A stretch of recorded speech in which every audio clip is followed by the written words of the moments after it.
अपने डिप्रेशन को लेकर काफी इमोशनल नजर आई शमिता शेट्टी और अपने डिप्रेशन की बात पर दिल खोलकर फैंस के साथ न सिर्फ अपने एक्सपीरियंस को बल्कि डिप्रेशन ने किस तरीके से उन्हें स्ट्रॉन्गर बनाया है इस बात को भी शेयर करती नजर आई और काफी इमोशनल हो गई। तो चलिए आपको बताते हैं सारे शमिता फैंस।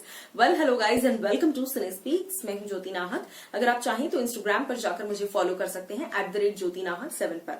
शमिता शेट्टी का इस वक्त इंटरव्यू वायरल हो रहा है उनकी बहन शिल्पा शेट्टी के साथ, जहां पर अपनी बहन के सामने काफी सारे डिस्कशंस उन्होंने किए हैं पर्सनल लाइफ प्रोफेशनल लाइफ को लेकर, और ये सिस्टरली बॉन्ड कम और एक professional chat show talk show ज्यादा लग रहा था, जहां पर इस वक्त शमिता शेट्टी का जो स्टारडम है बिग बॉस के बाद से जिस तरीके की फैन फॉलोइंग उनकी बढ़ गई है, शमिता का ट्राइब बन चुका है। इस चीज को एक्नॉलेज भरपूर तरीके से किया उनकी बहन शिल्पा शेट्टी ने। उसी के साथ साथ उनसे कई सारे उनके एक्सपीरियंसेस के बारे में सवाल किया गया कि बिग बॉस करते वक्त क्या उनके जहन में था, और बिग बॉस से जब वो बाहर निकली तो क्या वो एज ए डिफरेंट पर्सन निकली है बाहर। इस पर शमिता कहती हैं कि मुझे नहीं पता कि मैंने क्यों बिग बॉस को हाँ कही, क्या सोच के मैंने बिग बॉस किया। बिग बॉस के घर में मैं बहुत एक्सट्रीमली खुश भी हुई, कई बार बहुत एक्सट्रीमली मैं लो भी हुई। मैंने अपनी लाइफ के कई एक्सट्रीम इमोशंस वहां पर महसूस किए। मुझे नहीं पता कि मैंने कैसे अपने आप को मैनेज किया। I don't know how I manage to put myself through and move on.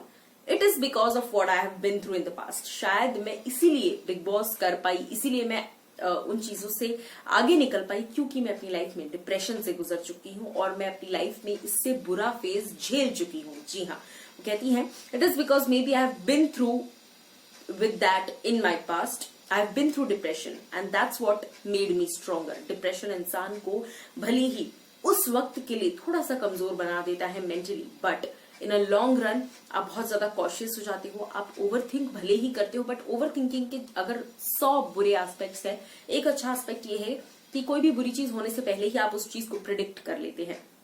ऐसे में डेफिनेटली क्योंकि शमिता इन चीजों से गुजर चुकी थी, लॉकडाउन उनके लिए बहुत ही खराब था, लॉकडाउन का फेज उनके लिए बहुत बुरा था, इसीलिए बिग बॉस में कहीं ना कहीं उन्होंने इन सारी चीजों को झेलने के बाद भी अपने आप को संवार लिया और आगे बढ़ गई।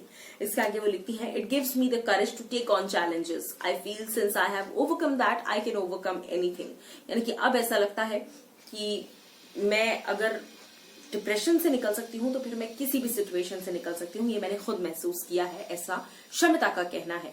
शमिता के इस इमोशनल स्टेटमेंट्स पर, इस इमोशनल खुलासे पर आपकी क्या है राय, आप लोग बताइए हमें कमेंट सेक्शन में।